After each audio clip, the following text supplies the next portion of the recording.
¿O algo? Bueno, comenzamos de vuelta entonces, les pido disculpas. Bueno, bienvenidos a todos ustedes a esta nueva jornada del curso de radiofarmacia en el cual estamos participando.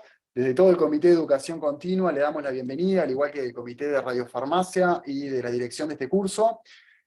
En realidad ya lo dije, estamos duchos ya en la sistemática de la realización de este curso. Recuerden mantener la configuración de su sala virtual Zoom en micrófonos silenciados, por lo menos hasta el fin de la exposición del docente del día de hoy, en el cual, bueno, si tienen alguna consulta o amerita, ahí sí pueden abrir sus micrófonos para efectuar la duda correspondiente a la presentación del día de hoy. Como otro anuncio, recordar que tienen que conceder permiso para que se pueda grabar esta sala, que este material audiovisual va a ser publicado en el canal de YouTube de ALASBIM, en particular del Comité de Educación Continua, pero de ALASBIM en general. Y recuerden utilizar el chat, compañeros, para preguntas puntuales, ¿sí? Que al fin de la exposición del docente del día de hoy serán revisadas por la dirección, la doctora Ana Rey y la doctora María Emilia Tejería. No así para saludarnos o estar hablando por privado, ¿de acuerdo? Con respecto a temas organizativos también, recordar y enfatizar que concederemos acceso hasta 30 minutos pasado el inicio de la exposición por el docente del día de hoy, ¿sí? Recuerden que ustedes están participando de un curso, tiene sus implicancias desde un punto de vista pedagógico docente, entendemos a veces las vicisitudes en cuanto a la conexión, me acaba de suceder a mí, entonces eso lo entendemos, pero bueno, nos han llegado decenas, por no decir centenas de email que 50 minutos después, 60 minutos después del inicio de la charla no concedíamos acceso. Bueno, entiendan que es un compromiso que uno toma como participante y a su vez que también puede haber quedado algún otro participante por fuera aguardando el lugar, el cupo. Bueno, sin más, quedo a las órdenes por el chat. Recuerden que la asistencia se pasa finalizada la exposición y el espacio de preguntas de existir, y no antes, no lo pidan antes.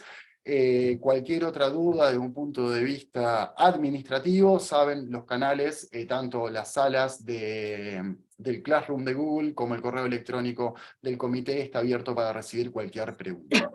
Sin más, presento a la dirección, que ustedes ya lo conocen, la doctora Ana Rey, que la veo primera solamente por orden de pantalla, y también veo a María Emilia, que no tuve la oportunidad de saludarte. Buenas noches, María Emilia. Muchísimas gracias, Javier, les concedo la palabra y estoy a las órdenes para lo que necesiten. Buen curso, buena clase. Gracias. Emilia, ¿vos presentás a Javier? Muchas gracias. Dale, bueno, tengo el gusto de presentar al doctor Javier Giglio, para mí un amigo y un gran compañero de trabajo. Javier es químico farmacéutico, magíster en química, doctor en química, encargado de control de calidad del Centro PET en Uruguay, en el Centro Uruguayo de Imagenología Molecular acá en Montevideo. Además es profesor libre del área de radioquímica de la Facultad de Química, también de acá de Montevideo, Uruguay. Participa como docente en diversos cursos, tanto de cursos de grado como de posgrado, y participa activamente en el diploma de especialista en radiofarmacia, que también se dicta acá en Uruguay, y además participa en diversos proyectos de investigación. De hecho es investigador del Sistema Nacional de Investigadores y de PDCIO. Bueno, Javier, adelante, y muchas gracias por la oportunidad de compartir contigo. Bueno, muchas gracias, Emilia, y muchas gracias a ustedes, a vos y a Ana y a la Lasbin por la invitación. Y bueno, voy a pasar a compartir la pantalla. Ahí va, fíjate, a ver. Me dicen si se ve correctamente. Perfecto, Javier. Perfecto, Bien. impecable. Perfecto, entonces vamos a arrancar. Perdón que en algún momento ando con un poco de tos, que estoy saliendo de la gripe. Así que bueno. Hoy vamos a hablar entonces, me han pedido a Ana, hablar un poco de los controles microbiológicos de áreas, productos y operadores en radiofarmacia. Bueno, vamos a repasar de vuelta cosas que ya vieron las veces anteriores, porque estuve presente.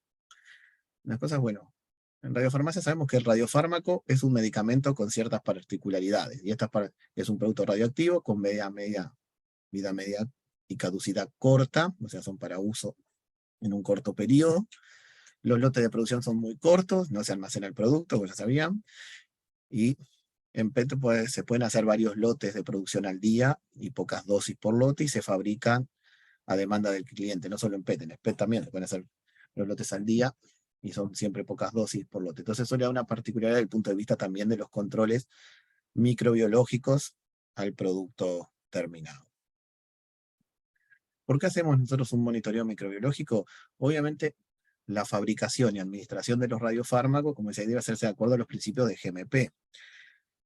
Entonces, dentro de la GMP está la parte que tenemos que hacer todos los controles, y dentro de los controles necesarios para garantizar que el producto cumpla con todas las características necesarias, tanto desde el punto de vista no solo físico, sino también microbiológico, es que tenemos que hacer un monitoreo, no solo el análisis del producto final, desde el punto de vista microbiológico, sino tenemos que hacer un monitoreo también de la zona de producción, de los ambientes y de los operadores que allí trabajan.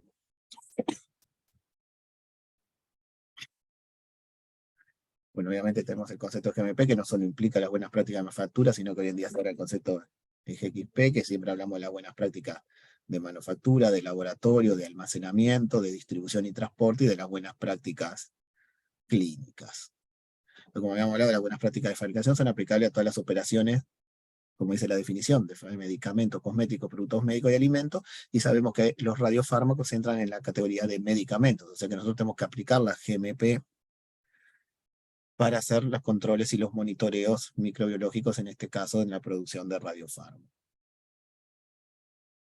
Entonces, cuando nosotros tenemos que cumplir con las buenas prácticas de manufactura, entonces los productos tenemos que asegurar que se fabriquen de manera consistente y se controlan aplicando el sistema de calidad que hablemos implementado, y el sistema de control debe abarcar todo el proceso de fabricación, y como les digo, no solo el control del producto final, sino también el control durante el proceso.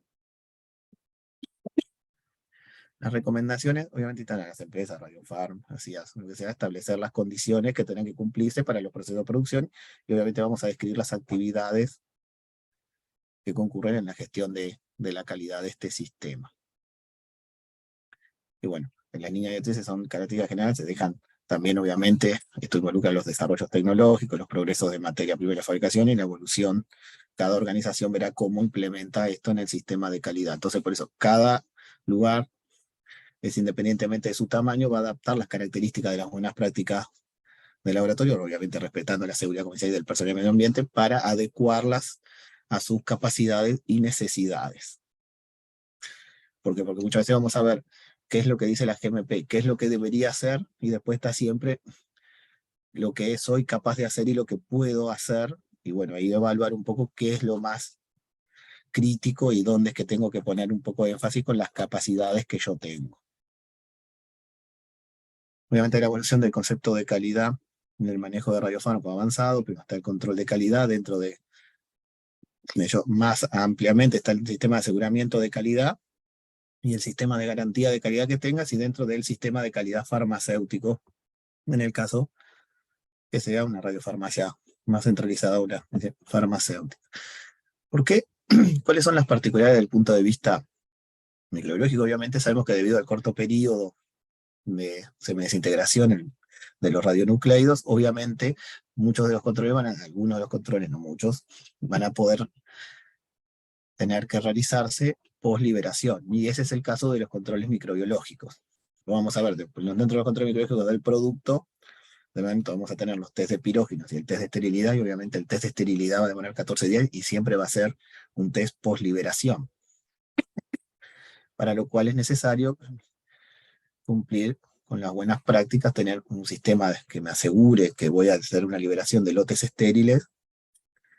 Y bueno, obviamente para ese caso va a tener que tener una descripción de cómo va a ser el procedimiento, de cómo va a ser la liberación, cuáles son las responsabilidades del personal implicado, y bueno, tener un sistema de garantía de calidad que me asegure que los lotes que voy a liberar para los pacientes cumplan con la calidad necesaria para la seguridad del paciente.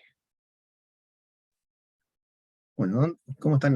Para repasarlo nomás, lo refan con la farmacopea. Tenemos en la USP el 821, el capítulo de radioactividad, que habla de los productos farmacéuticos en este radioactivo, en caso de los radiofármacos.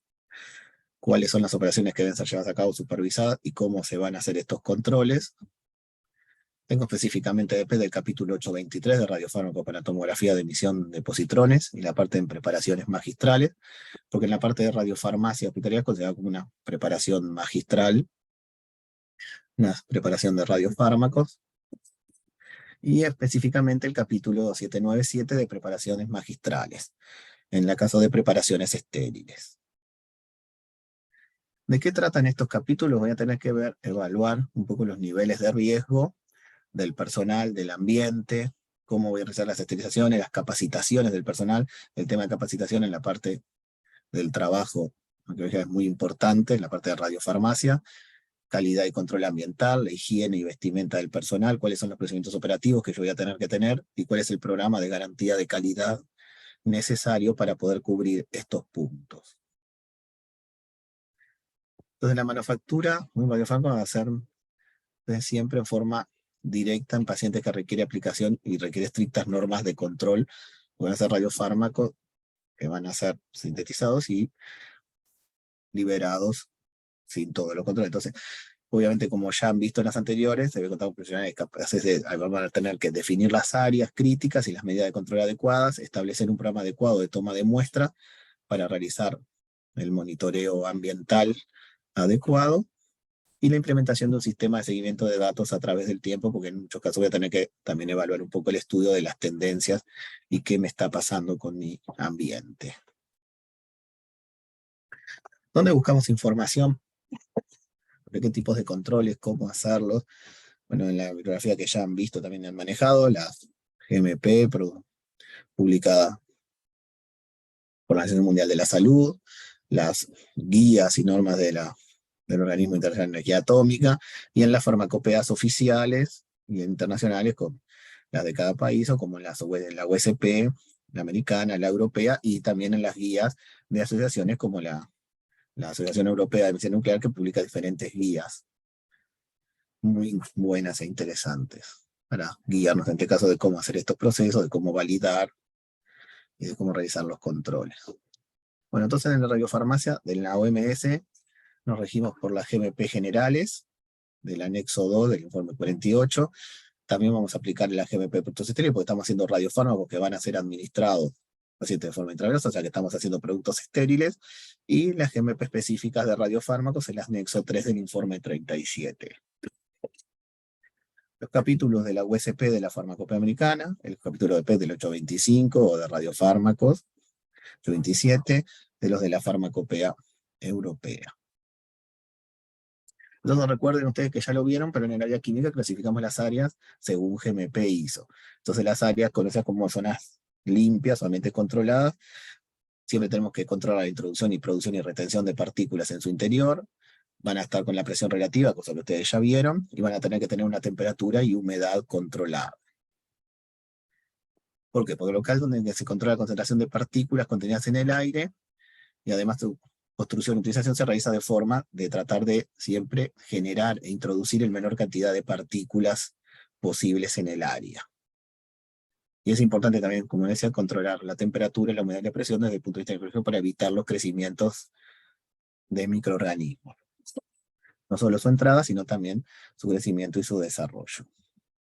¿Por qué todo esto es importante? Porque acuérdense que muchas veces las partículas viables, que son las que nos interesan en principio ahora, porque vamos a ver el control microbiológico, van a ser transportadas muchas veces por el aire. Y las partículas transportadas pueden tener cualquier forma y estar compuestas de distintos materiales. Pero en general, muchas veces estas partículas viables, estos microorganismos no viajan solos, por ahí sueltos. Entonces viajan unidos a partículas inertes no viables. Entonces, también es importante no solo realizar el control microbiológico, sino también realizar el control de partículas. ¿Por qué? Porque unidas a ellas es que van a viajar los microorganismos que luego me van a crecer en un medio. Obviamente una partícula no viable no va a presentar ningún crecimiento en un medio de cultivo, y una partícula viable sí. Pero si no controlo primero las partículas totales, no voy a poder controlar nunca después las partículas viables, porque estas van a ir unidas a ellas. ejemplo, GMP en áreas limpias, que ustedes ya lo vieron. Tenemos diferentes, las GMP las clasifican en grado A, B, C y D. Normalmente los grado A los usamos para el llenado de productos donde hay riesgo. La clase B para productos, para manejo de productos cerrados. La clase C para preparación de soluciones, usualmente donde hay riesgo y para llenar productos previos. Y la D para preparar soluciones y componentes. Los niveles de riesgo microbiológico, según el capítulo de la 797 y 823 de la USP, los clasifican diferentes radiofármacos según sean el nivel de riesgo. Los clasifican los niveles de riesgo en bajo, medio y alto. Los compuestos de tecnecio, en realidad, al principio son de bajo riesgo, pero deben ser preparados por personal calificado, igual en un aire de flujo laminar o ISO 5, o en un aislador. Por más de que son de bajo riesgo, también deben ser preparados en una clase A. Bueno, que un ISO 5 es una clase A, ahora lo vamos a ver una transparencia que lo aclara. Los radiofármacos P también se clasifican de bajo riesgo dada su corta vida. Eso está anunciado en el capítulo 823 de la farmacopea, pero también su preparación debe ser en un área limpia. O sea, los radiofármacos, dado su corta vida, su poco uso, son considerados de bajo riesgo, pero igual la farmacopea aclara que deben ser preparados cuando están expuestos en un ambiente clase A o ISO 5. Los límites de la USP para el número de partículas totales, pone que primero tenemos que controlar las partículas totales para luego introducirnos en la parte microbiológica. Entonces sí tengo que tener las diferentes categorías, la ISO 5, que es la clase A, hasta 3520 partículas que solo consideran la USP, considera por la norma la 14.644, que es de 1999, la que está puesta actualmente en la farmacopea, en el capítulo 11.16. Para la ISO 5 permite las 3520, para la ISO 6 35.200 y así sucesivamente va aumentando. Recuerden que estos números particulares vienen del recuento de pasado porque son las viejas clases, son las clases A, B y C y D, ISO 5, ISO 6, ISO 7, ISO 8, y son las que antes se llamaban de la Federal Standard, las que uno decía, como este acá abajo que lo aclara, que ya no se usan más, pero igual la siguen nombrando. La ISO 5 correspondía a la vieja clase 100, lo que consideraba su flujo laminar o clase A, un ISO 6 a una clase 1000, y la ISO 7 a clase 10.000, y así sucesivamente la ISO 8 a la clase 100.000. Acuérdense que el 3520 surge porque estas clases de la Federal Standard eran por pie cúbico, y ahora están transformados por metro cúbico, por eso es el 3520, pero siguen siendo la misma cantidad de partículas. Y hoy en día las farmacopeas toman de las normas ISO, no de la GMP, pero son equivalentes. Y uno se pregunta también por qué la USP actualmente no utiliza una versión más nueva, porque hay versiones más nuevas que la de 1999. Por ejemplo, esta de la versión del 2015, porque en realidad sí hay versiones más nuevas, pero en las clases que estamos considerando para la parte de radiofarmacia, las ISO 5, 6, 7, o sea, clase A, B, C, ¿ves? No ha cambiado la clasificación. Lo que ha cambiado en estas nuevas versiones es que agregan ISOs más bajas para otro tipo de industrias, como las industrias de tecnología, de creación de microchip y demás, pero la parte que nosotros manejamos es exactamente igual a de la de 1999 a la de ahora. Entonces aquí, para ver una tabla de cuál es la equivalencia, recuérdense que la clase A es la ISO 5 y la GMP las clasifica en reposo y en funcionamiento. Obviamente diferentes clases pueden tener diferentes números máximos de partículas permitidos.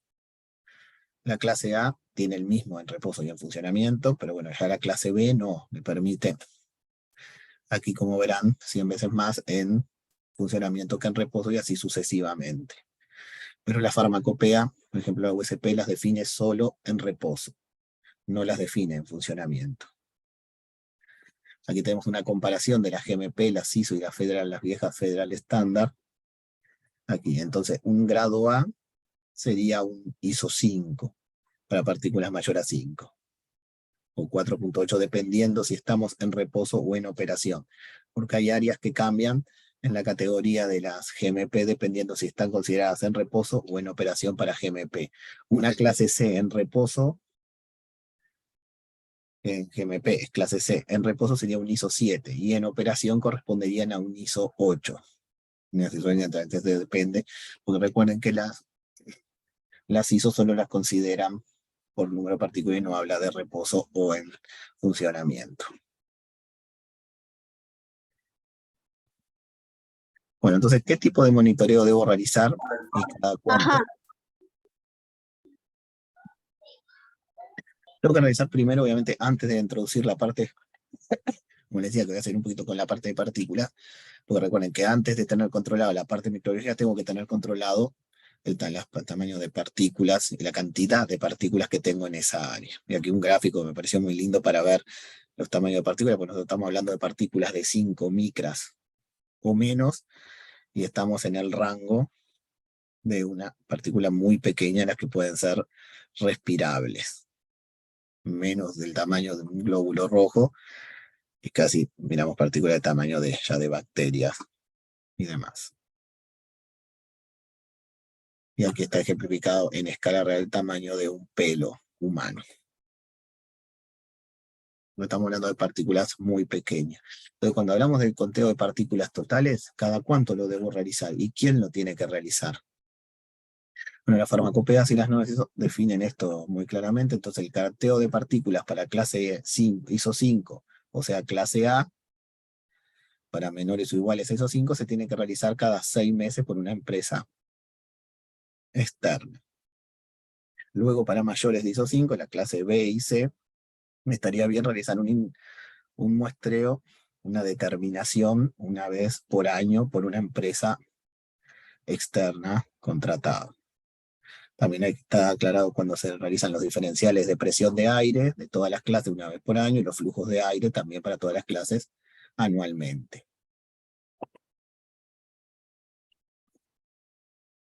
Y GMP dice cada cuánto tienes que hacer el monitoreo en la rutina, el conteo de partículas. Para un grado A, te dice durante toda la operación. Para un grado B, diariamente, aclarando que obviamente solo los días de trabajo, grado C, semanalmente, y grado D no es requerido. Y estos son flujos laminares puestos en una clase B, flujo laminar en una clase C, y también indica cada cuánto hacer el monitoreo. Lo otro es lo que se requiere, la transparencia anterior era lo que requería realizar por una empresa externa. Un monitoreo externo para un flujo laminar se tiene que realizar cada 6 meses. Ahora, cada vez que yo realizo una operación debería ser una clasificación del área, un conteo durante toda la operación. Esto a veces es inviable, obviamente, e impráctico. Esto desde el punto de vista de partículas. Hay una metodología para clasificar las áreas, las ISO 14644 está especificado exactamente cómo se debe hacer, cuál es el volumen mínimo de muestra. Los volúmenes para un volumen mínimo de muestra está especificado cuántos hacen en litros, el volumen muestrado no debe ser al menos de 2 litros, no debe ser inferior la medida de la determinación a 1 minuto. Bueno, te especifica todas las condiciones que se deben hacer estos conteos de partículas.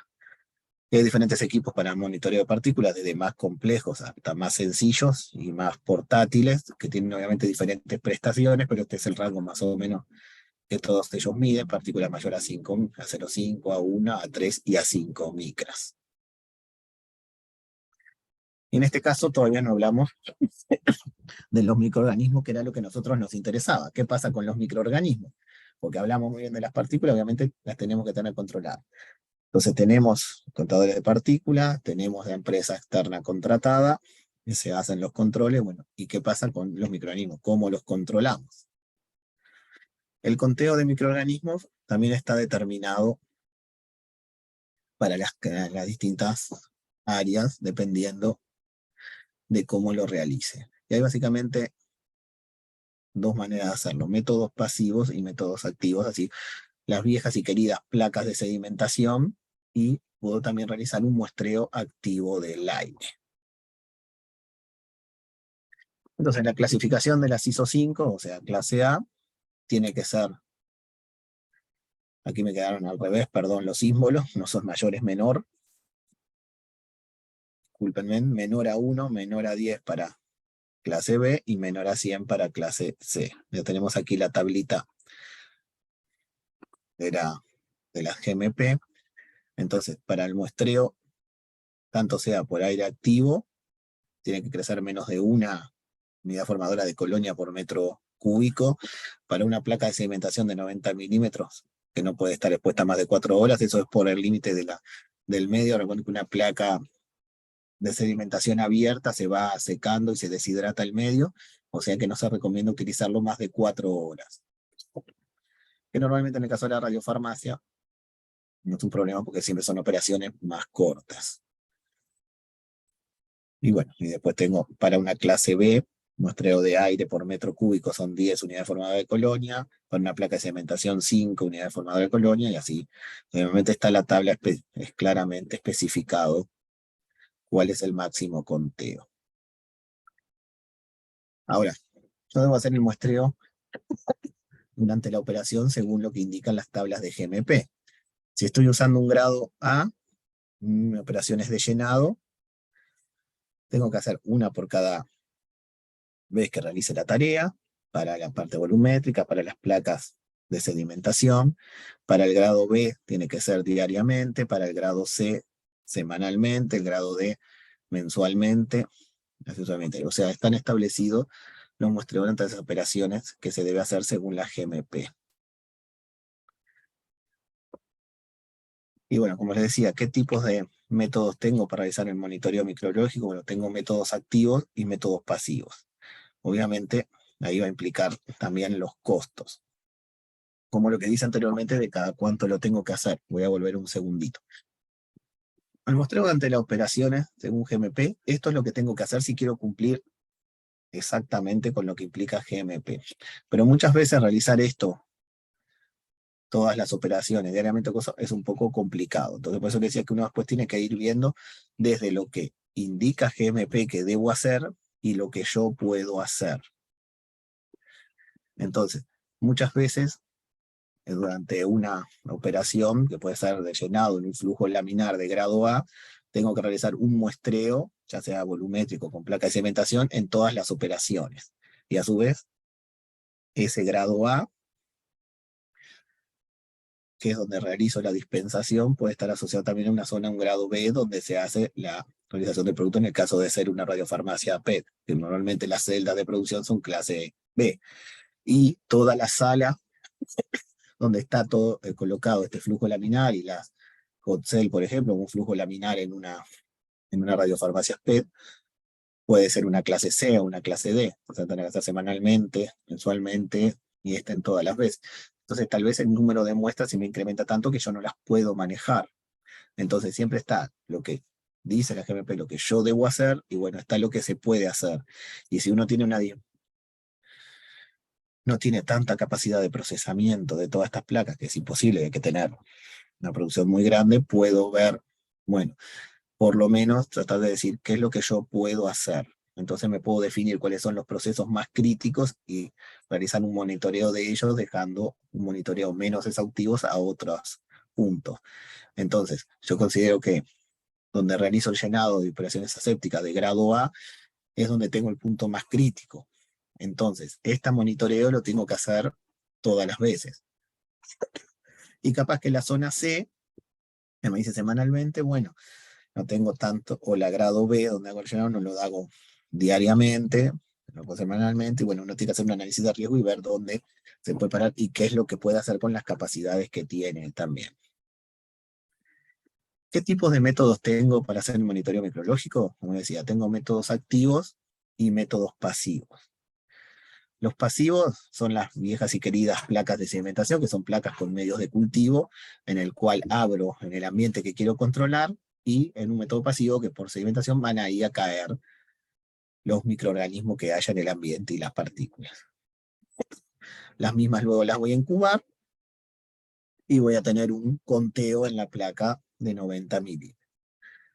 Y después también tengo los métodos activos, que son equipos que muestrean aire activamente empleando una bomba de aire y tienen sistemas de filtro o de sedimentación por centrifugación. Entonces, que en este caso, obviamente, yo tengo un muestreo activo del aire, yo voy a saber exactamente cuál es el volumen de aire que voy a muestrear, pero obviamente estos tienen costos más altos, muchas veces son insumos dependientes, y obviamente los costos se me encarecen. pero siempre se habla hace mucho tiempo que se van a sacar los métodos pasivos de placas de cimentación, pero aún hoy en día siguen siendo válidos y están incluidos en las farmacopeas. Tal vez en algún momento los retiren y se dejen de utilizar, pero no es el caso. Todavía se siguen utilizando y siguen siendo válidos para el control microbiológico. Siempre es una forma sencilla y bastante económica de realizar el control. Y bueno, lo de sencillo también es siempre relativo. Porque el método pasivo de las placas de cimentación tiene la ventaja, como les decía, que es simple y económico. Se pueden exponer las placas hasta 4 horas normalmente porque después se resecan, se deshidratan y son útiles para el control de áreas críticas en donde el muestreo puede ser intrusivo. Muchas veces con una bomba o algo y presentar un riesgo para la operación aséptica, aunque cada vez más los equipos van tecnificándose y son adecuados para utilizar en áreas asépticas.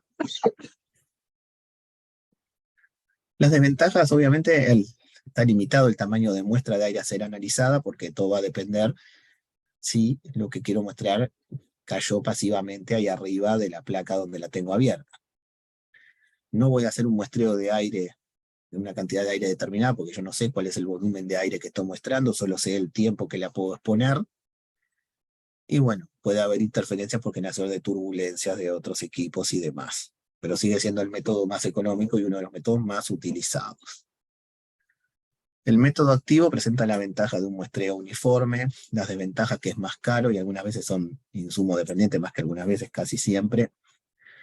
Y se utilizan de dos tipos, uno que es de impacto y otro por filtración. Perdón.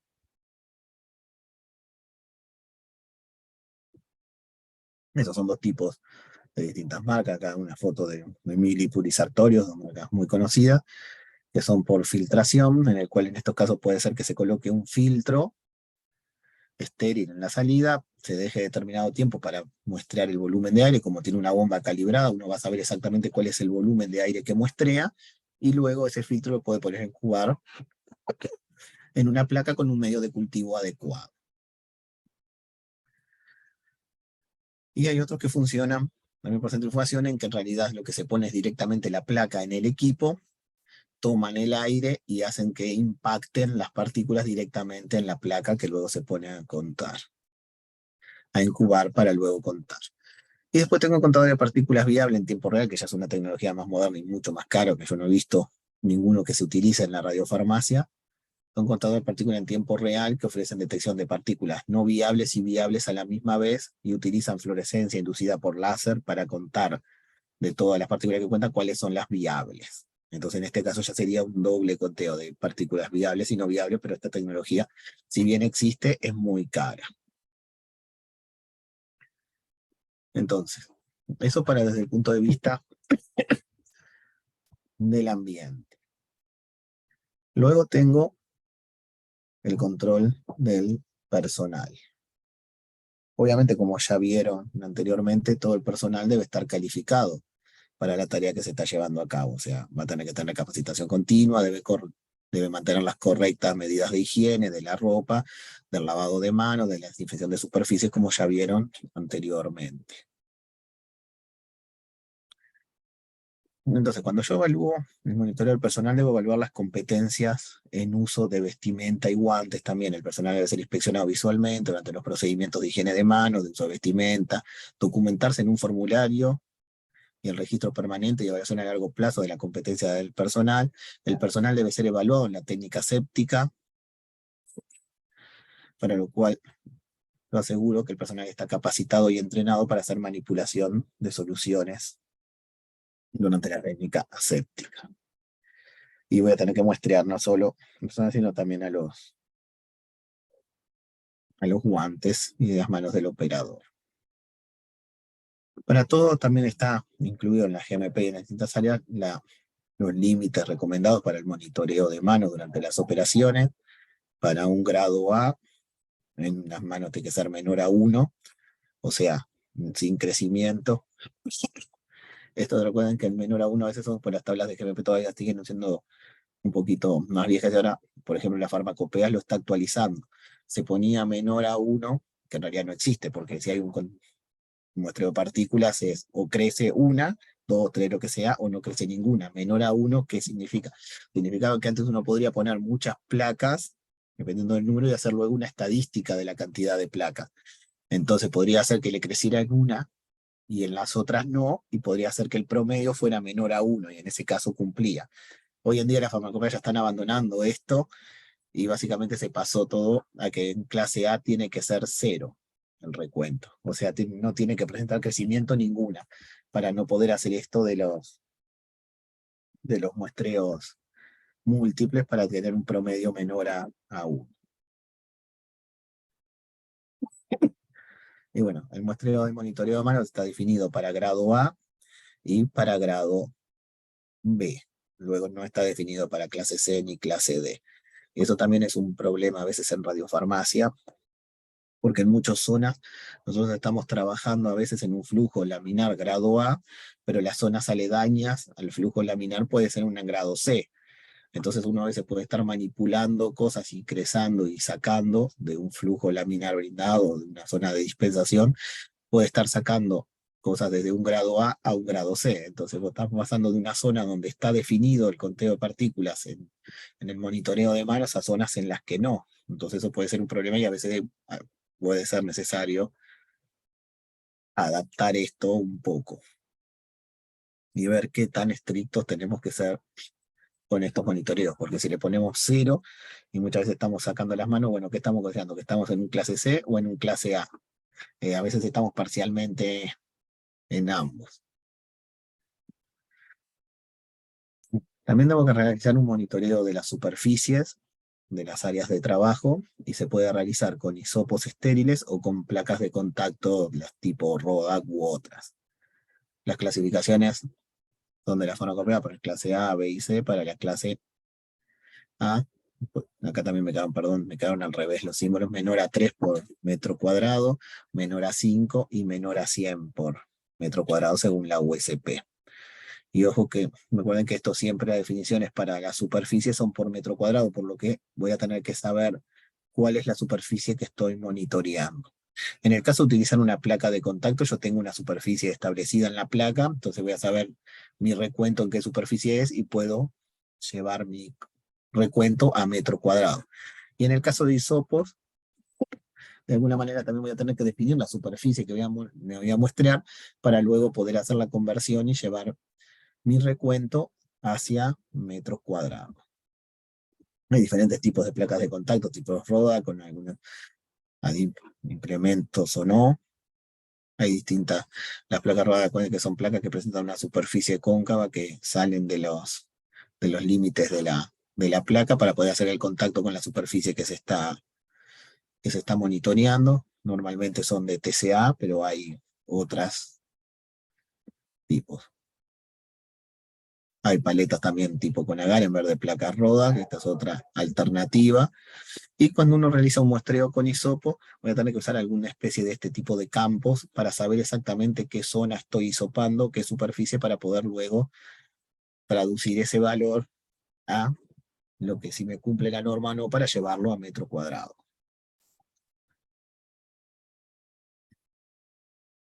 Bueno, cuando yo realice la evaluación de mi personal, tengo que hacer la validación del personal en la técnica aséptica. Esta también está establecida en la farmacopea y normalmente se realiza con TCB, con caldo de soja. Y normalmente, ¿qué consiste este procedimiento? Se puede realizar haciendo diferentes tomas de un vial estéril de medio de cultivo hacia otros viales estériles. Y se repite varias veces en distintos volúmenes de solución. En este caso se puede agarrar un tubo de 100 mililitros y hacer diferentes tomas de 2 mililitros, realizando la manipulación estéril, o en otro tubo haciendo varias tomas a cada vial de a 1 mililitro u otro volumen que se elija dependiendo de los volúmenes que se manejan habitualmente. Y esto es realizado para todo el personal que realiza manipulación aséptica de soluciones, ya sea para el personal de radiofarmacia y el personal del área médica que realiza la manipulación aséptica, si la parte de carga de las dosis las realizan en el área clínica, porque eso también hay siempre varias alternativas, que te llegue una jeringa ya precargada con el volumen listo para el paciente, o que llegue un vial multidosis y yo tengo que hacer una técnica, una toma de muestra para el paciente bajo una técnica séptica. Entonces, si ese es el caso, también se monitorea el personal que realiza esta tarea, no solo al de radiofarmacia. Es al personal que realiza estas tareas, a la radiofarmacia, y también al personal de control de calidad que va a hacer tomas para los muestreos de esterilidad. O sea que si todo el personal que maneja soluciones y una técnica séptica va a pasar por esta validación. Todos. O sea, los jefes del área, todo el mundo que realice esta manipulación. Normalmente para la validación en técnica séptica no se queda uno con un único ensayo, se realiza el ensayo 3 días diferentes, así lo indica la farmacopea. Estos mismos pasos se repiten 3 veces en 3 días diferentes, o por lo menos en 2 días diferentes. Pueden ser uno, si no dispongo a veces de 3 días o no tengo tanto tiempo, puedo hacer una en la mañana, otra en la tarde y otra otro día diferente. Puedo buscarle la vuelta, pero bueno, tienen 3 ensayos en condiciones diferentes. Bueno, ¿y cuáles son los medios empleados en estos controles microbiológicos? Obviamente tienen que asegurar la recuperación del mayor número de microorganismos, y siempre está la duda, ¿empleo uno solo que crezca todo o uno para hongos y otro para bacterias? Porque en todos estos muestreos siempre puedo tener crecimiento de hongos y de bacterias. Y bueno, la farmacopea también te indican estas guías. Y también cuáles son los tiempos de incubación que voy a usar, cuando son para hacer los controles de superficie, de media field, de control de áreas. Bueno, ahí hay distintas opciones. Como les decía, uno puede usar medios para bacterias y otros para hongos. Nosotros, por ejemplo, en Cudín cuando empezamos, utilizábamos 2 medios. Uno, de estas placas de TCA, las clásicas, para bacterias, y usábamos un medio más rico para hongos, que puede ser Saburón o PDA. Nosotros usábamos PDA, exclusivo para hongos, y entonces los de bacterias se incubaban a la temperatura adecuada para el crecimiento de bacteria, a 30-35, y los hongos normalmente en temperaturas un poco más frías, de 26 a 30 grados, y requieren siempre más tiempo, normalmente más de 5 días para su crecimiento. Igual hoy en día la farmacopea, y otro medio de hacerlo, permite realizar el control solo con TCA. Lo que tenemos que hacer es validar ese TCA para que crezca con los medios para hongos y para bacterias, y luego cuando se realiza la incubación, realizar la incubación primero a 30-35 grados por 48-72 horas para bacterias, y luego pasarla a la temperatura de hongos y dejarlo hasta 5 días para evaluar el crecimiento de ambos, de bacterias y hongos, que pueden ser realizados únicamente con TCA.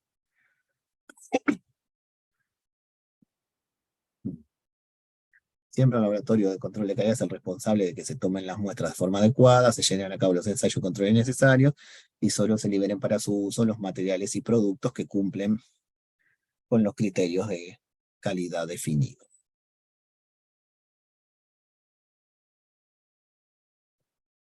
Eso para la superficie. No tengo hora después, pero vamos a poner un poco. Cuando uno habla de los medios, de todo esto en el cultivo, bueno, ¿qué hago con los medios y cómo los valido? ¿No? Porque yo también tengo diferentes opciones. Y todo también depende de cuáles son las capacidades que yo tengo en el laboratorio, de cuáles las capacidades de personal, cuánto personal dispongo, cuánto espacio en el laboratorio, qué disponibilidad tengo para hacer las preparaciones de los distintos medios, de las validaciones y demás. Ahora después tenemos algunas otras preguntas, pero para ir contando un poco. O sea, con todo medio de cultivo que yo utilice en las validaciones microbiológicas, tienen que contar con la calificación de aptitud de ese medio. Obviamente tengo que asegurarme de que están estériles correctamente, o sea, tienen que contar con su test de esterilidad y con su test de aptitud del medio. Y bueno, eso también tengo diferentes opciones de cómo hacerlo. Uno a veces quiere hacer todo y es más difícil, entonces uno puede preparar el medio, esterilizarlo, prepararlo, ponerlo en las placas o en los tubos y para los controles, y hacer todos los ensayos de aptitud con todas las cepas de bacterias que está específicamente establecido en la farmacopea, y asegurarme de que tanto los hongos como las bacterias crezcan en estos medios. Pero para ello tengo que tener la capacidad, obviamente, de preparar todo el medio, y tengo que tener todas las cepas que indica la farmacopea, tengo que tener el cepario y la capacidad de hacer los recuentos y preparar los inóculos necesarios para hacer todas las pruebas de actitud, que no pueden ser con cualquier conteo tampoco de microorganismos. Siempre se hacen hasta 100 unidades formadoras de colonia para cada uno y demás. Entonces esto da un trabajo enorme. Si bien puede ser la opción más económica, requiere una gran cantidad de horas de manejo del personal y bueno, y las capacidades del laboratorio. También puede ser que mi medio es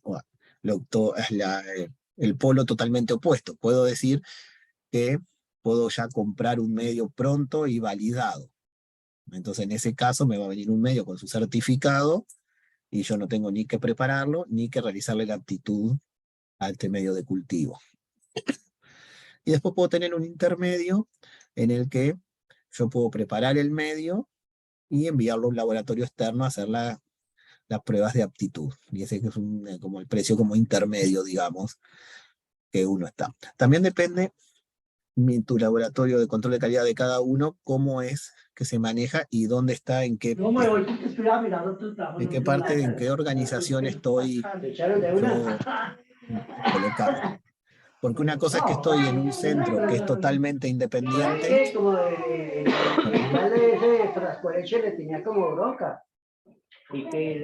Perdón, disculpen si pueden silenciar, no sé. Ay, disculpen. También depende en dónde está colocado o cómo es la organización donde yo estoy realizando estos controles. O sea, si yo estoy en un laboratorio que es independiente de todo, bueno, capaz que el laboratorio de control de calidad es que se tiene que encargar de todo esto. Pero si yo estoy dentro de una radiofarmacia hospitalaria, puede ser que mi radiofarmacia no tenga las capacidades para decir esto, pero si estoy dentro de un hospital, en una infraestructura, puede ser que el hospital sí tenga un laboratorio de microbiología en el que puedan preparar los medios, preparar las placas y realizar las aptitudes de crecimiento para los distintos medios. Entonces, ¿qué es lo que va a tener que hacer el control de calidad de la radiofarmacia? Va a depender también de la estructura y de cómo esté armado. Y más o menos se entiende, porque puede ser que si estoy dentro de un hospital tenga que pedir colaboración y ayuda al laboratorio de microbiología, que va a tener esto muchísimo más claro. Si yo estoy solo y solo tengo el laboratorio de control de calidad de ese centro, que puede ser un centro PETO, tal vez tengo que ver cómo poder hacer todos estos controles de área y de personal y de ambiente. Y ahí veré qué es lo mejor, si yo preparo los medios o ya puedo comprar todo, ya los medios validados y prontos para su uso. Obviamente, cuanto más prontos estén los medios ya listos para su uso, mayor va a ser el costo, menos trabajo para el laboratorio. Como decía, el laboratorio de control de calidad es responsable de tomar las muestras en forma adecuada, de que se lleven a cabo los ensayos y controles necesarios, y solo se liberen para su uso los materiales y productos que cumplen con los criterios claramente establecidos. Entonces, el control microbiológico del radiofármaco, en este caso, para los radiofármacos de tecnesio, las monografías que es realizar el acuerdo al capítulo 1, que es de inyección de drogas, salvo que se pueda liberar sin esterilidad. O sea, y en el capítulo 1 te dice que deben emplear los métodos del capítulo 71, que es el capítulo de esterilidad. Los radiofármacos PET, la USP, indica que se debe realizar dentro de las 30 horas de realizada la filtración esterilizante, y que se puede inocular una muestra del radiofármaco en los medios TCB y tioglicolato, y se puede inocular 0,1 mililitro en 10 mililitros de cada uno de los medios. Y después proceder según lo indicado con el capítulo 71. Desde el punto de vista del control microbiológico del radiofármaco, ya vieron que en el radiofármaco de PET, que le tengo que hacer el control microbiológico a todas las producciones, porque cada producción es independiente, no es en el caso de la radiofarmacia SPET, que en este caso puedo tener ya el kit estéril, y si yo realizo la manipulación y bajo las condiciones que me garanticen la esterilidad, en un flujo laminar y tengo validado mi personal en técnica aséptica y demás, entonces no voy a esperar que se me contamine y tengo el control de esterilidad del kit. Pero en el caso de los radiofármacos PET tengo que realizar porque el control de esterilidad, porque cada síntesis es una producción independiente, donde voy a tener que hacerle todos los controles. Pero en este caso, para los radiofármacos PET, la USP ya le pone condiciones particulares, porque me dice específicamente que puedo realizar el test dentro de las 30 horas de realizada la filtración esterilizante. Por lo tanto, puedo dejar de caer la muestra y realizar el test de esterilidad al otro día, y me indica que puedo hacerlo por siembra directa en un muy pequeño volumen, empleando 0,1 mililitros, o sea, 100 microlitros de la muestra por cada 10 mililitros de medio. Obviamente esto es imprescindible para poder utilizar los radiofármacos en la rutina clínica, porque si no, yo debería usar por lo menos 1 mililitro de cada radiofármaco y incubando en 10 o 50 mililitros de cada uno de los medios, lo que sería una muestra de un test microbiológico estándar para la industria farmacéutica. Pero en este caso, obviamente, hay que contemplar de que en un radiofármaco tengo muy poca muestra, muchas veces una producción entera son 10 mililitros de la muestra, o sea que yo no puedo a eso sacarle 2 mililitros, y obviamente, como es radioactividad, tengo que tener, puedo hacerla dentro de las 30 horas de realizar la filtración esterilizante, siempre que lo realice solo en la USP. La EP dice algo similar, que debe ser, pero dice, debe ser realizada dentro de un plazo adecuado, o sea, la farmacopea europea no se la juega en cantidad de horas y dice, bueno, en un tiempo adecuado que cada uno tendrá que ver y validar. Pero en el caso de utilizar el método por la USP, si uno lo hace dentro de las 30 horas, está en condiciones de farmacopea.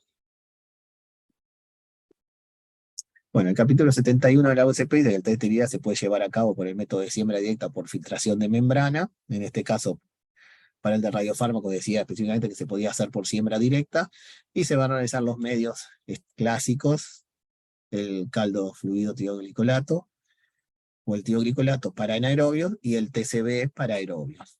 Y la incubación son por 14 días para el TCB a 22,5 grados más o menos 2,5, o sea, entre 20 y 25, y para el tioglicolato entre 30 y 35 grados. ¿Cómo es el ensayo de esterilidad entonces? Bueno, el capítulo 71 de la USP, o el 261 de la europea, dice que el test se realiza para microorganismos aerobios, anaerobios y hongos.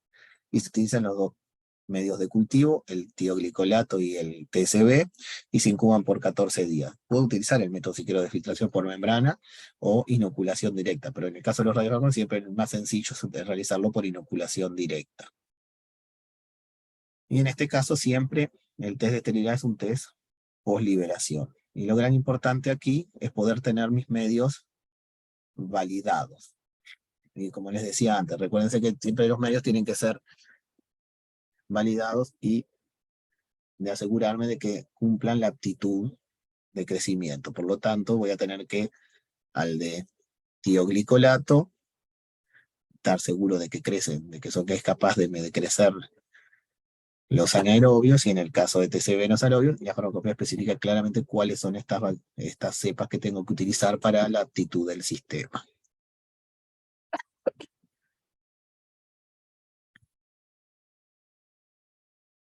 Cuando hago un ensayo de esterilidad, yo puedo hacer diferentes tomas y muestreos. Entonces, como aquí mostramos, podemos tener monitores de partículas portátiles, donde puedo hacer el recuento en un flujo laminar. El recuento tendría que ser 0 de todos los tamaños de partículas, como en este caso, en un tema portátil, más allá de que realice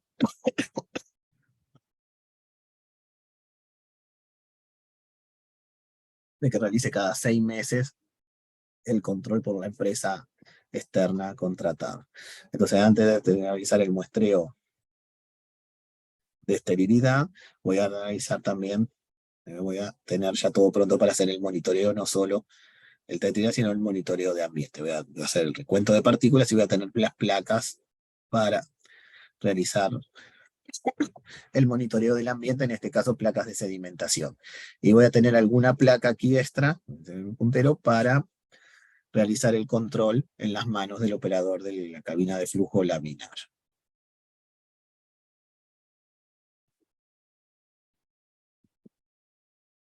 Luego de realizar el ensayo de esterilidad, voy a tener que cerrar las plaquitas del control ambiental para poder incubarla y realizar la impresión de los dedos del operador que esté trabajando. Esto ya sea lo mismo, ya sea para el test de esterilidad o para el muestreo, luego de hacer una dispensación en una cabina de clase A. Entonces primero se realizan generalmente los 4 dedos y después es pulgar en la zona donde no tocó para poder la impresión de la yema de los 5 dedos. Y luego puedo dar la foto y realizar el muestreo de partículas y, bueno, obviamente, previamente voy a tener que desinfectar con el desinfectante adecuado y realizar también por UV que traen normalmente estas cabinas de flujo laminar. Obviamente, las cabinas de flujo laminar también te dicen muchas veces que tienen que ser colocadas en un ambiente clase C por lo menos. Nosotros, por ejemplo, hemos puesto la cabina de flujo laminar en el laboratorio común en una zona más alejada y nunca hemos tenido problemas de contaminación. Es verdad, en una zona menos controlada puede ser que tengas que cambiar los filtros del flujo laminar más seguido, pero se puede utilizar igual y si uno tiene un control bastante adecuado y no es un área de mucho tránsito ni nada, se puede realizar sin, por ejemplo, para los ensayos de esterilidad sin ser en una zona controlada. Solo dentro de la zona controlada, dentro del flujo laminar clase A, donde se realiza la siembra de las muestras. Luego el ensayo de esterilidad lo voy a poner en las estufas de cultivo, para lo cual en este caso cuando realizo todo este proceso, no solo tengo que controlar los flujos laminares, sino tengo que tener controlado el equipamiento que voy a emplear para el crecimiento de los medios, ya sea de los medios para esterilidad como para las placas para el conteo de microorganismos viables. Entonces las estufas en este caso nosotros las tenemos con data loggers todo el tiempo para hacer un registro, data loggers que están a su vez calibrados para realizar su registro de temperatura y humedad todo el tiempo, y el equipamiento también es calificado por una empresa externa una vez por año para asegurarse que la distribución de las temperaturas es la adecuada dentro de la cámara y la temperatura a su vez también es la correcta para el crecimiento.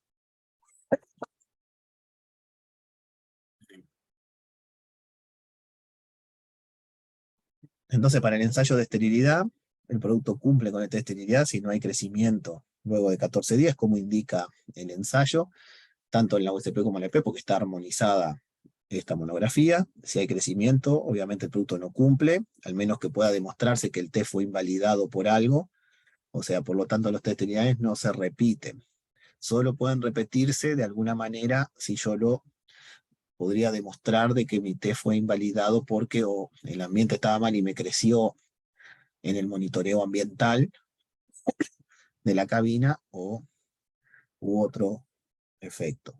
Pero normalmente igual, en realidad en radiofarmacia, si bien esto es lo que dice el ensayo de esterilidad, en radiofarmacia es imposible repetirlo, porque el radiofármaco ya fue administrado, ya usé la muestra que tengo y la contramuestra es muy pequeña, y después de varios días, de 14 días, invalidé el método, no tiene ningún sentido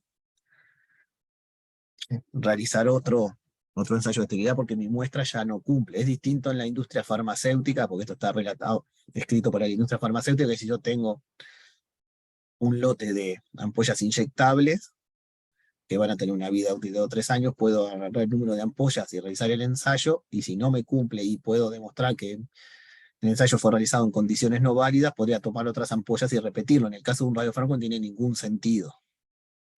Entonces, normalmente un test de esterilidad uno no lo puede repetir. Entonces, si hay crecimiento, el producto no cumple. Y al menos que pueda encontrar una causa de que yo invalide mi método.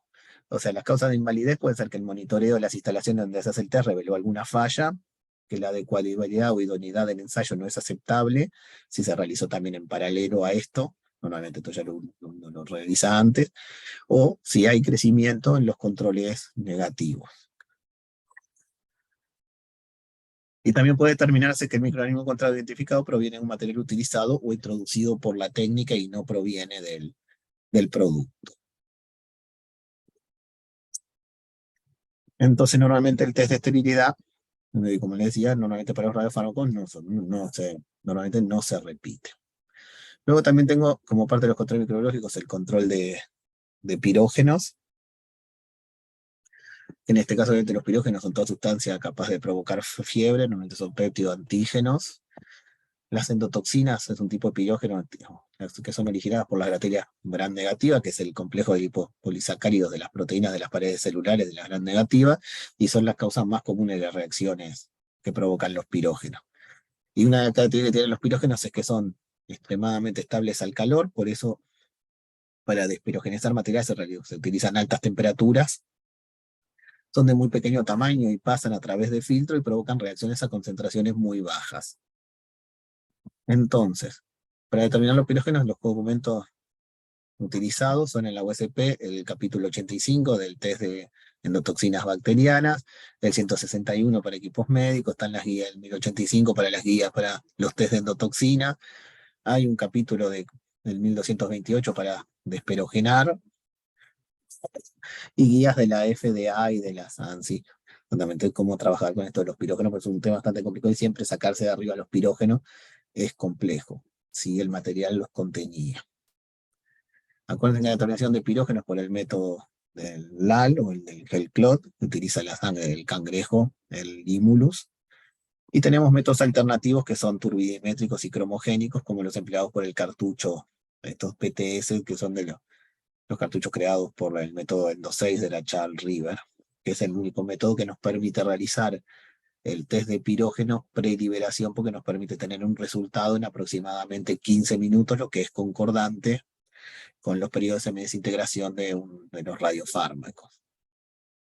Entonces, la determinación de pirógeno utiliza los cartuchos que utilizan el método cinético cromogénico, que es rápido, está patentado por la Endo6, por la Charles River, y uno utiliza una dilución de la muestra, como saben, y coloca 25 microlitros de la muestra en cada uno de los pocillos, se pone en el equipo y más o menos en los 15 minutos tenemos el resultado de las cantidades de pirógeno, lo que nos permite contar con este test previo a la liberación de la muestra. Obviamente las ventajas del cartucho de la Charles River es que es un método farmacopeico porque está aprobado por la farmacopea y está aprobado por la FDA, cumple con los requisitos de todas las farmacopeas, es descartable, es una muestra por cartucho, permite obtener el resultado más o menos en 15 minutos y contiene todos los reactivos necesarios porque ya mismo que hace los positivos y los negativos y los compara para ver si el método es válido o no. O sea que compara contra una curva patrón de endotoxina que está calibrada con un patrón primario. ¿Cuáles son las desventajas siempre de todos estos métodos más automáticos? Obviamente siempre son los costos. Todos estos métodos no son baratos, uno tiene que contar con el equipo y cada determinación de pirógeno, cada cartucho está cercana a los $70 cada uno de los cartuchos. La cálculo del límite de endotoxina se realiza dependiendo de la dosis máxima por kilo y demás, pero bueno, en los radiofármacos esta cuenta es muy sencilla. Se permite una administración de 175 unidades de pirógeno por volumen de administración. O sea, uno se puede fijar su volumen de administración y calcular si la muestra cumple o no, su máximo volumen de administración, perdón, o, dada la cantidad de pirógenos que obtienen de la muestra, calcular cuál es el máximo volumen que puede administrar de ella. Y bueno, según el capítulo 1085, para los radiofármacos intravenosos, es de 175 unidades de pirógenos en el volumen máximo recomendado de dosis. Y así lo fija para cada una de los diferentes. ¿Cuál es el concepto importante de esto? Tanto en ensayo de esterilidad como en la determinación de endotoxinas, son test que se realizan a cada lote. Eso como siempre, como dice ahí, si da positivo, tanto microbiano o pirógeno, significa que el lote no cumple con la especificación. Siempre, obviamente, previo hay que verificar si el método fue válido o no. Y si el test da negativo, significa que la muestra analizada cumple con la especificación. Para garantizar que todo el lote sea estéril a pirógeno, eso está dado por la validación de los procesos y por el sistema de calidad que tengas que asegura de que los procesos estuvieron bajo control durante la producción y que todos los parámetros fueron monitoreados y que el lote es homogéneo y cumple todos los controles de calidad. Y esto normalmente es muy importante también en estos productos porque no pueden ser muchas veces digo, van a ser esterilizados, pero por métodos de filtración. Y siempre hay más puntos críticos por contaminarse, por más de que son siempre productos que van a ser utilizados en el corto tiempo. Y bueno, si hay resultados o fuera de especificaciones, siempre hay que realizar la investigación correspondiente para asegurarse de por qué fue ese producto. Y recuerden que tener unas instalaciones modernas no implica cumplir GMP y tener mucha documentación tampoco. Hay que tener la documentación adecuada y seguir los procedimientos adecuados. Bueno, aquí les dejo la bibliografía y bueno, muchísimas gracias. Perdón, fue un poco más corta y perdonen mi estado medio gripal.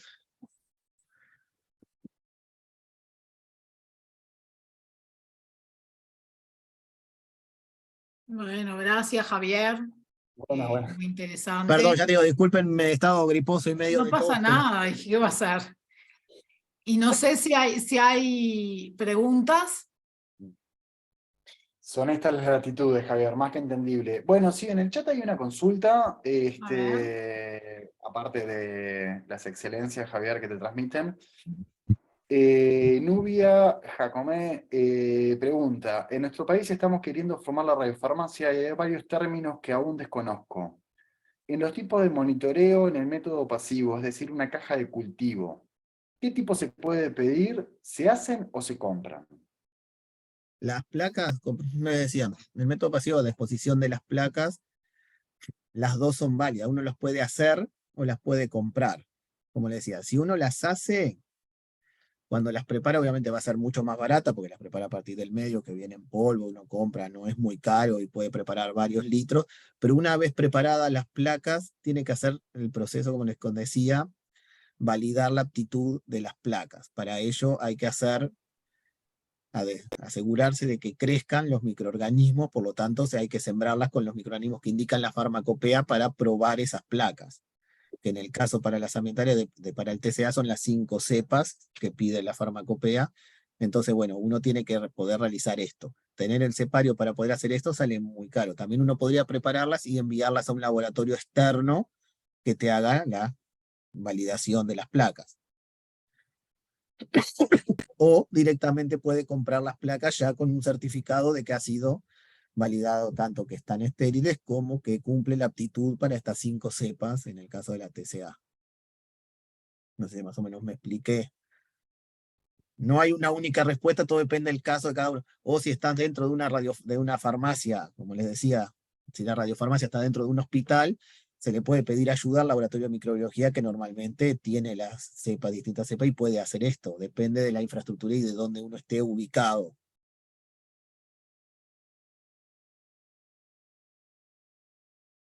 Bien, creo que sí. Y la otra aclaración, Bueno. recuerden que en la GMP bien pide todo esto y todos estos monitoreos, y después uno tiene que ver, como les decía, cómo puede adaptar eso a sus condiciones. Obviamente a veces hacer todo es imposible, entonces uno se puede fijar los puntos de riesgo y hacer un monitoreo acorde a sus capacidades. Después verás si la autoridad te la acepta o no te lo acepta o te pide otras cosas.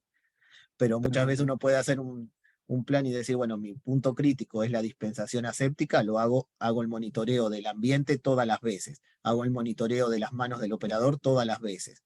En la clase D, del área donde estoy trabajando, donde está instalado este flujo, te dice que tiene que ser mensualmente o semanalmente, y bueno, capaz que no lo puedo hacer y lo hago una vez por mes o cada un par de meses, porque no lo considero tan crítico ese punto, y luego después uno ve cómo adapta eso y de acuerdo a las regulaciones nacionales y lo que te pidan las autoridades si te aceptan eso o no.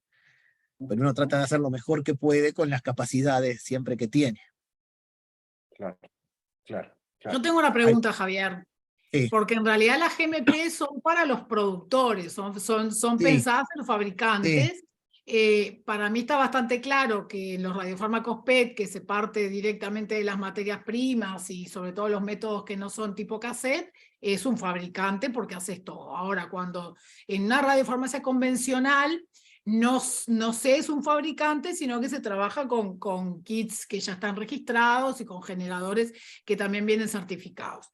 De todas maneras, la dispensación, digamos, la etapa de marcación y la dispensación es un procedimiento aséptico, entonces algún control sería deseable hacer. ¿Qué es lo que te parece a vos que en radiofarmacia convencional sería lo más crítico de todo eso, teniendo en cuenta que sobre todo en muchos países no hay reglamentación y por lo tanto la mayor parte de la gente no hace nada? Entonces, si tuviera que empezar a hacer un monitoreo microbiológico, ¿cómo arrancarías?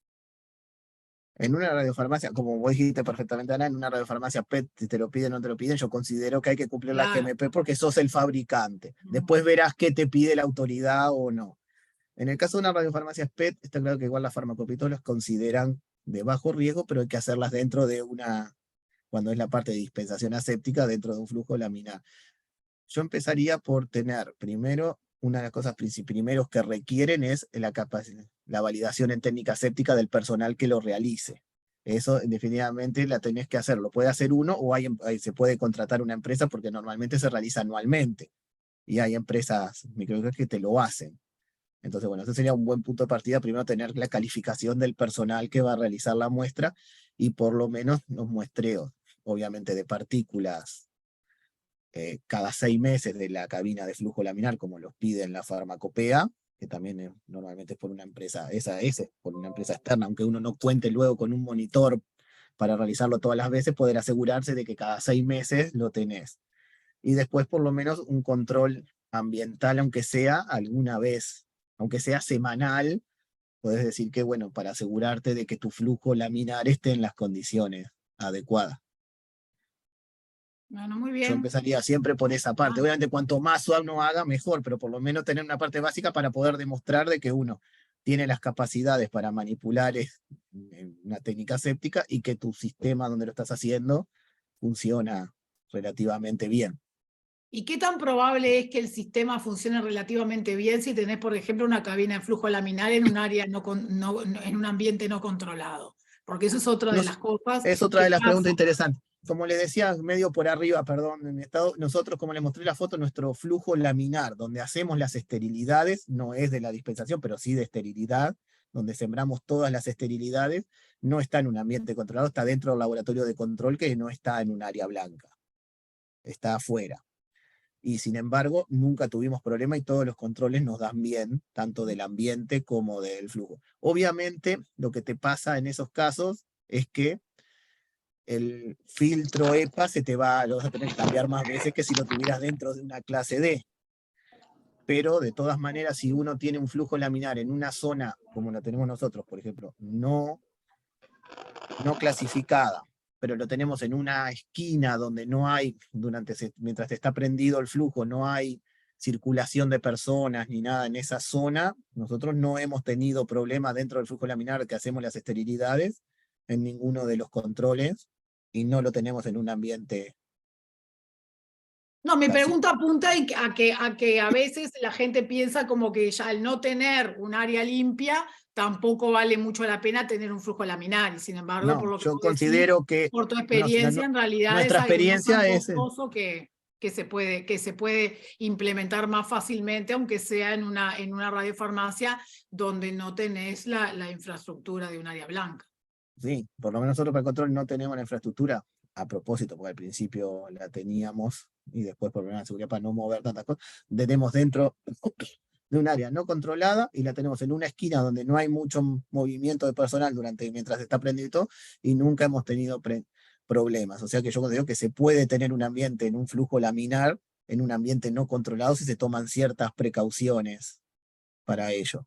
Y estás siempre en mejores condiciones que no tener nada. Nada. Bueno, no sé si alguien más tiene algún comentario o alguna pregunta. Bueno, en realidad hay dos preguntas concretas y una está vinculada.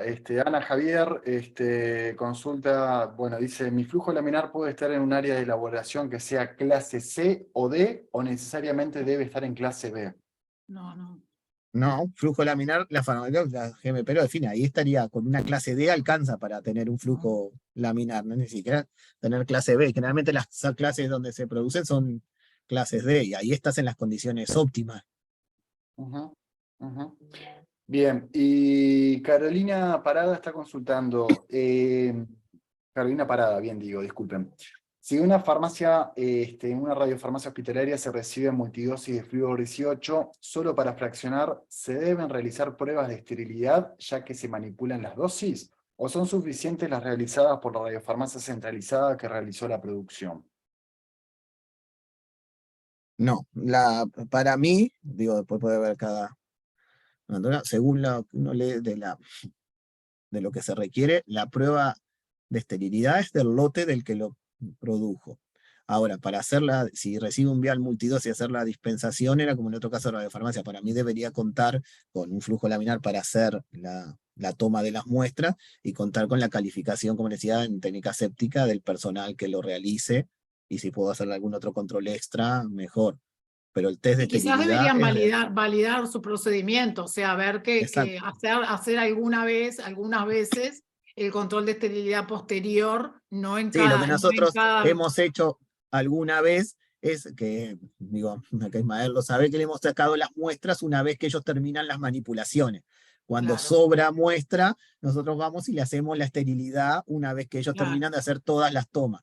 Entonces, en ese caso, si el personal tiene la calificación aséptica y yo realicé el test de esterilidad al final de que tomaron todas las muestras y la muestra sigue siendo estéril, es que la trataron y están las condiciones adecuadas para poder hacerlo.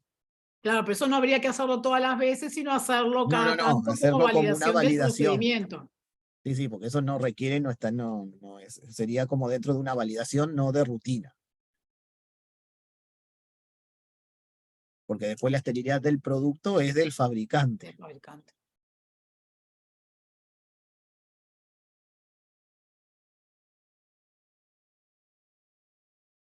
No se escucha, Ismael, está silenciado. Sí. Perdón, soy nuevo, disculpen. Pregunta Carolina Prada, ¿cada cuánto se recomienda cambiar el filtro de una cabina de flujo laminar en una radiofarmacia hospitalaria para el trabajo de Tecnesio 99 metastable? En realidad eso no es para el trabajo de 99, sino para cualquier cosa. El cambio del filtro EPA te lo dan por no hay una respuesta única, porque hay pruebas para eso, y muchos flujos laminares tienen medidas de los filtros, de presiones a la entrada y a la salida, y te indican cuándo se están tapando o cuándo no te cumplen. No necesariamente hay un periodo establecido, sino que ya están las pruebas, y bueno, también están las otras pruebas, esas que se hace con el humo y demás, para ver si está filtrando adecuadamente, o sea, como en realidad son filtros caros normalmente, es mejor cambiarlo cuando las pruebas no te dan. Ahora, si el filtro de la cabina es media chiquita y los filtros son baratos, capaz que lo cambias cada un X tiempo que sabes que te anda bien y no tenés problema. Pero no hay una respuesta única porque depende de cada caso. Bien. No sé si más o menos. Yo creo que sí. Hubo una mano levantada y ahora ya no está más. No sé si alguien quiere hacer alguna pregunta al expositor del día de hoy, al docente. Hola, sí, acá es Federico de Brasil. Perdón por Adelante. mi portuñol, no considero un español, pero Perfecto. perdón por esto y congratulaciones por las excelentes planaciones. Bueno, acá en Brasil nosotros tenemos, no creo que es un problema como en toda Latinoamérica, que es los costos. Y para una radiofarmacia hospitalaria, lo que se pagan por los exámenes en el hospital es muy poco. Entonces, agradezco también por Ana por ter hablado que es, lo mejor es hacer alguna cosa y salir de cero, ¿cierto? Entonces, ah, yo apunté acá tus sugestiones porque nosotros estamos implementando una radiofarmacia hospitalaria con 2 flujos laminares ahora, clase B, 2B. Entonces, pero no hay un área limpia aún. Entonces, vamos a empezar a poquitos para que podamos tener un área limpia en un futuro próximo, pero los controles que hablaste para iniciar el proceso y tener más seguridad del proceso de manipulación me agradaron mucho, y creo también que la validación del proceso es fundamental para disminuir un poco los costos que son muy grandes. Y bueno, solamente compartir esto y agradecer nuevamente por la explanación. Muchas gracias por tu comentario. Sí, yo justo le comenté a Javier antes de la charla, el tratar de hablar un poco también sobre la radiofarmacia hospitalaria convencional y cuáles son las posibilidades de ir empezando de a poco a hacer algo. Porque justamente la idea de este curso fue eso, que nosotros sabemos que en Latinoamérica tenemos una situación de radiofarmacia hospitalaria convencional con muy poco, digamos, desarrollo en lo que tiene que ver con buenas prácticas, y bueno, ir dando por lo menos algunos consejos o algunas recomendaciones para ir, como tú decías, de a poco, pasando de cero a algo y tratar en el mediano plazo por lo menos, ir mejorando la situación. Sí, nosotros siempre somos de la idea, me comparto con Ana, es mejor hacer algo que nada, entonces siempre hay que salir del nada, y no por decir yo no tengo todas las condiciones, no voy a hacer nada, sino bueno, ¿qué puedo hacer con las condiciones que tengo? Porque a veces no puedo cambiar todas las condiciones que tengo, pero sí puedo ir haciendo algunos controles para ir trabajando de la mejor manera posible con lo que dispongo. Sí. Y las condiciones edilicias son las más difíciles de cambiar porque son las que también requieren mayor costo. Entonces, y además otra cosa que también decíamos es, los que están dentro de un hospital, hay de repente recursos en el hospital, los vinculados a las salas de operaciones y demás, que hacen controles y que pueden ayudarlos a instaurar controles también en la radiofarmacia. Y siempre puede haber un laboratorio de microbiología que te puede Claro, dar los que una hacen mano. reconstitución de citostáticos, los que hacen preparación de soluciones de diálisis, todas esas cosas requieren condiciones asépticas iguales a las que se requieren en una radiofarmacia, y entonces si ellos tienen implementados algunos controles, eso les puede ayudar a ustedes a empezar a implementar los de ustedes.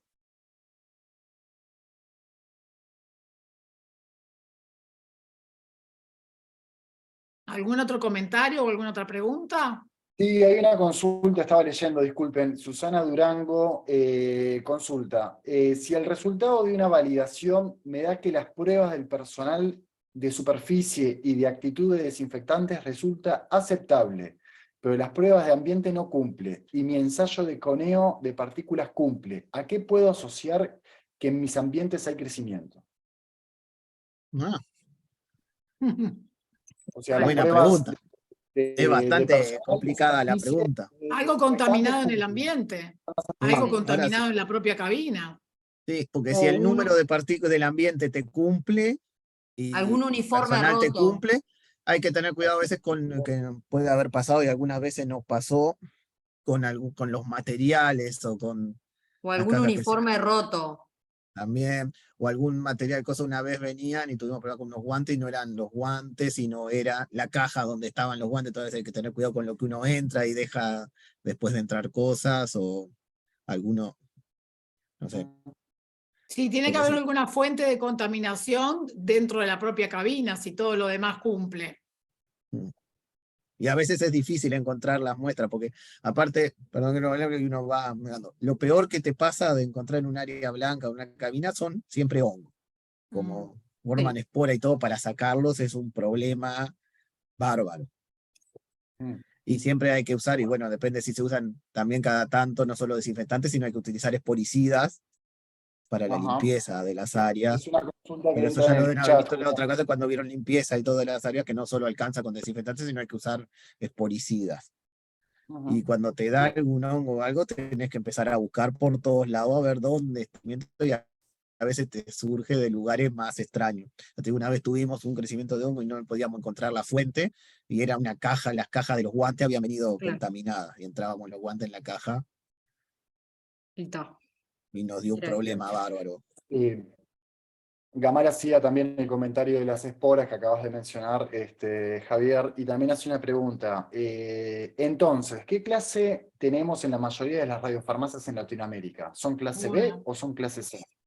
No, la mayor parte de las radiofarmacias convencionales en la América Latina no son ninguna clase. O sea, no son áreas no clasificadas. No sé bien la persona que preguntó a qué se refería, porque si no hay un sistema de aire con filtro cepa, no, el ambiente es un ambiente no clasificado.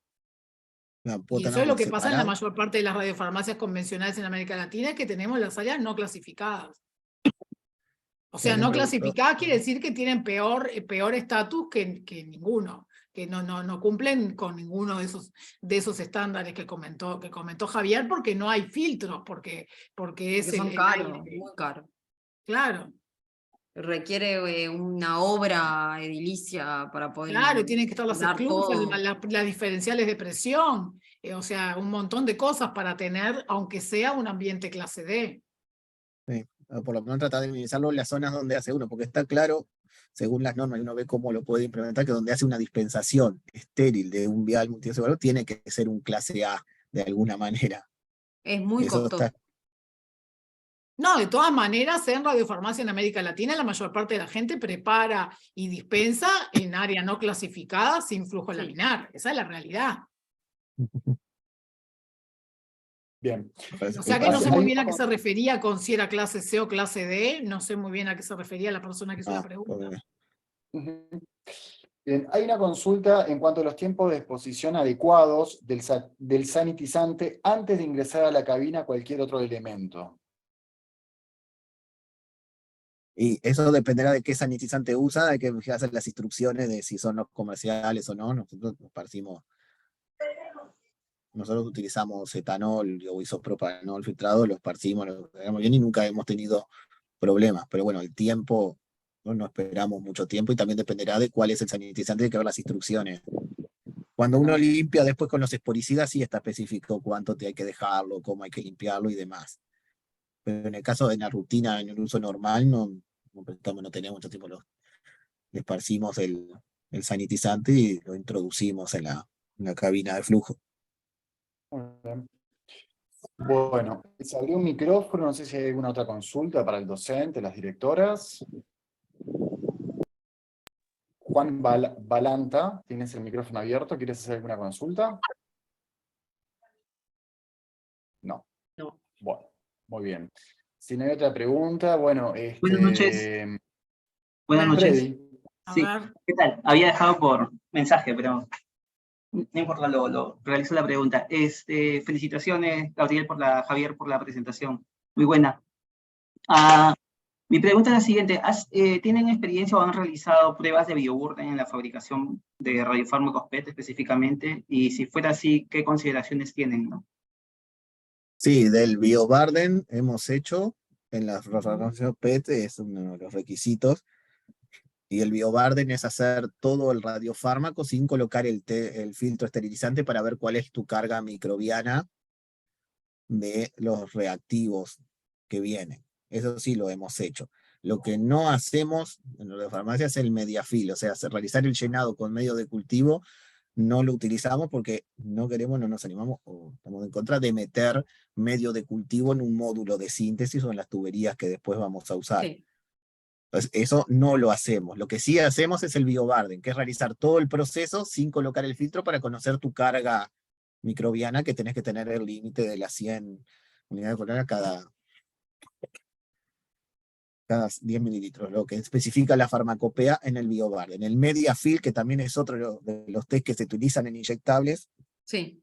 en radiofarmacia, nosotros no lo hacemos. Ya te digo, no quiero poner medio y lo de producción tampoco dentro de un módulo que después cómo te aseguras de que limpias bien todo eso. Y que no te tapa si, ninguna tubuladura.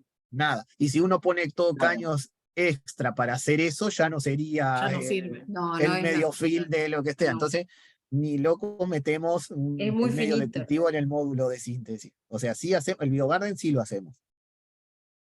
Claro, y ahí para precisar, utilizan,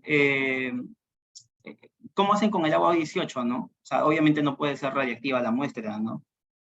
Sí, es radioactiva. En el BioGarden haces el radiofármaco tal cual, pero sin filtro. Y entonces realizan el... Pero ahí tenés que pasar a hacer un recuento y no la esterilidad, porque si vos no pones filtro esterilizante, podés hacer las dos, podés hacer esterilidad y recuento, pero Tiene por qué ser necesariamente tenés estéril. que pasar a un recuento porque lo que querés saber es tu carga microbiana sin esterilizar. ¿Y entonces el recuento se realiza al día siguiente? No. ¿O Nos después de sembramos, cuánto tiempo? sí, al día siguiente también. No. Porque nosotros consideramos, como dice la facultad, no está explícito, pero sí podés realizar la esterilidad dentro de 30 horas, consideramos que también podemos hacer el recuento dentro de las 30 horas.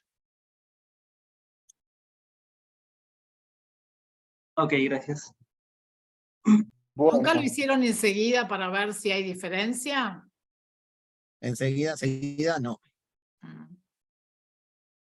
Tal vez deberíamos validarlo y alguien nos podría decir por qué no lo Claro, hacen porque uno no sabe con lo de las enseguida. 30 horas si hay más proliferación o al revés, o si hay inhibición por la radiación. Bueno. Sí, puede ser. No, No, yo tampoco sabría cuál de las dos, No. cuál de las dos Ah. cosas pienso que es lo que pasa. La tomamos como manejamos las muestras normalmente. Y es más, le hacemos recuento y esterilidad y lo mandamos porque la primera vez lo hicimos así y lo mantenemos porque para validar nuestra técnica también lo hicimos nosotros y lo mandamos a un externo. Entonces precisábamos que la muestra estuviera decaída. Claro, para mandarle un externo, claro. Entonces hicimos, para validarnos también a nosotros, hicimos, porque nosotros el recuento no es algo que tengamos validado. Lo que tenemos validado es el test de esterilidad, no hacer recuento. Entonces lo hacemos el recuento nosotros y lo mandamos a un externo cuando hacemos el BioGarden. Javier, perfecto. disculpa, y entonces lo Sí. bombardearon o la cantidad de actividad que trabajaron fue mínima, me imagino. Sí, es baja, porque usas todo el proceso, pero con la mínima actividad. Lo dejamos exclusivamente ese lote para BioGarden. Cuando hacemos tanto de flúor como de carbono, lo que sea, lo hacemos con muy poca actividad. Ok, gracias. Hay una mano levantada, Balán Huerta. Sí. Sí, buenas tardes. Nada más a manera de comentario, ahorita que decían de cuándo siembran ustedes su prueba de esterilidad, nada más para comentar, donde yo trabajo, sí lo sembramos en cuanto sale el fármaco, se siembra inmediatamente, no nos esperamos las 36 horas. Se siembra en el momento y obviamente tenemos las incubadoras blindadas de todo este proceso y se manda directamente. Yo comentaba también con mi jefe que si no había inhibición por parte de la radioactividad, que es muy alta, y Eso sí. y hacer la validación de la prueba tuvimos que hacer una carga bacteriana conocida, hacer la siembra para ver si no había una inhibición por parte de la radiación, y bueno, vimos que no había ningún tipo de inhibición por esa parte, y ya pues por eso pudimos hacer la siembra sin ningún problema, inmediatamente después de terminar la síntesis. Sí, perdón, está muy bien, Dana. La farmacopea te dice que puedes hacerlo hasta 30 horas, no dice que no se puede hacer enseguida, vos podés hacerlo siempre enseguida dentro de las 30 horas. Y lo que comentas para asegurarte de que no interfiera en el crecimiento, hay que hacerlo de todas maneras, lo dejes un tiempo o no, porque tenés que asegurarte que el buffer, que todos los componentes de la formulación, que en este caso no radiofármaco es muy sencilla porque es casi todo lo mismo, siempre tenés un buffer de cloruro de sodio, y como máximo el 10% de etanol no te inhiba el crecimiento, o sea que nosotros lo hicimos, le pones la carga y después evalúas de que no tenga, pero eso es un requisito para los ¿Lo test de hicieron con las esterilidad. 30 horas? Con las 30 horas. No, lo Hicieron hicimos la enseguida. carga y después a las 30 horas. Hicimos las 12 en su momento, a las 30 horas, y enseguida con toda la actividad de la muestra, que huela todo, ahí sembramos con las bacterias para también ver que la radioactividad no inhibía. Pero eso es un requisito del test de esterilidad, o sea que lo tenés que hacer de todas maneras siempre. Bien. Al menos que después demuestre que lo haces para todas tu formulación y que tu formulación, como son todas iguales, si tenés algunas iguales, no interfiera. Pero si tenés formulaciones distintas, sí tenés que hacerlos. Obviamente, ya digo, no lo hicimos nosotros para todos, porque las que consideramos que la formulación es la misma, no lo repetimos. Y eso lo haces una vez cuando arrancás normalmente el método. Después que das que tu método es válido, ya no lo volvés a repetir. Perfecto, muchas gracias. Bueno, muy bien. Yo Hay puedo una hacer nueva una consulta. no sé. Perdón, tenías la mano levantada, Patricia, te pido disculpas, adelante. Sí, perdón, no, está bien. Doctor Giglio, si mal, puede ser que sea redundante la pregunta que le voy a hacer, pero si mal no entendí, dice que con la validación de las técnicas la validación de que no es una rutina de las técnicas asépticas. Esa validación es suficiente en el caso de, mi pregunta específica es, en el caso de los operarios técnicos en medicina nuclear que van a hacer el fraccionamiento de esa dosis para ser inyectada al paciente en un estudio de PET. Porque desde la celda de producción se cuida, luego se hace el control microbiológico, se practican todos los parámetros químicos, radioquímicos, entonces hay todo un cuidado, digamos, de una manera controlada desde la infraestructura, las esclusas, las diferencias de presión, etc. Entonces, cuando llegamos a ese punto, hay todo un control. Cuando llegamos al punto donde el técnico en medicina nuclear tiene que medir la actividad de esa muestra y luego dosificarla al paciente, ahí me queda un gris si se va a hacer. Digo, con esa validación que usted mencionó muy claramente, que a mí se me abrió mucho la cabeza, ¿será suficiente? ¿Es suficiente? ¿Ustedes tuvieron algún inconveniente en ello desde la experiencia? Sí, esta es nuestra experiencia. Obviamente siempre ahí entras en un gris porque también depende quién hace el fraccionamiento, ¿no? Nosotros también lo hacemos, lo hace la parte médica, porque si lo hace fuera del área de producción ya es un tema de las buenas prácticas clínicas y no de la radiofarmacia. Entonces ahí no hacemos el fraccionamiento para que no entrara dentro de ahí no entra en la GMP de la radiofarmacia, sino entrarían las buenas prácticas clínicas. Entonces siempre ahí estás en un gris de qué parte está. Pero si uno quiere asegurarse de que, asegurar la calidad de todo el estudio y asegurarse de que el muestra esté estéril para asegurar la mejor calidad posible al paciente, nosotros hacemos, por ejemplo, la validación en técnica séptica, la hacemos todo al área química y al área médica, a los que cargan las dosis, también se le hacemos la validación aséptica. ¿Y cada cuánto la hacen, Javier? Una vez al año. Ahora estamos un poco atrasados porque nos agarró con la pandemia, estamos más de un año, pero en condiciones normales las hacemos una vez por año. Justo ahora estamos preparando todos los medios, que también lleva trabajo, porque hay que preparar todos los viales y validarlo y todo para hacerlo, pero siempre lo hacemos una vez al año. ¿Y lo hacen ustedes mismos? Nosotros lo hacemos nosotros mismos, preparamos el medio, preparamos los viales y mandamos calificar el medio a un laboratorio externo. Y después la validación de técnicas éticas sí la hacemos nosotros. La primera vez contratamos una empresa que las hizo, ahora las hacemos nosotros, con esa salvedad de que mandamos calificar el medio. Pero ahora hemos cambiado, antes teníamos un cepario, que dio mucho trabajo ponerlo, y teníamos en el freezer a -80, una vez se rompió el freezer a -80, murió el cepario y no valía más la pena porque sale muy caro mantener todo el cepario en comparación con el costo de mandar a validar los medios. Sí preparamos nosotros los medios y todo, pero lo mandamos a validar a un laboratorio certificado. Gracias, doctor. Me contestó. Bueno, muy bien, muy bien. Muchísimas gracias, Javier. Muchísimas gracias, Ana y Emilia. Recuerden que las Muchas preguntas gracias a ustedes por la... estas que ya fueron cursadas las respuestas, van a ser trabajadas, que las directoras ya están armando un temario para la última sesión de intercambio que hay. Lo de la lista de presencia, como ya mencionamos en todas las exposiciones, es el final que terminemos este espacio, así que en breves instantes se las damos, ¿sí?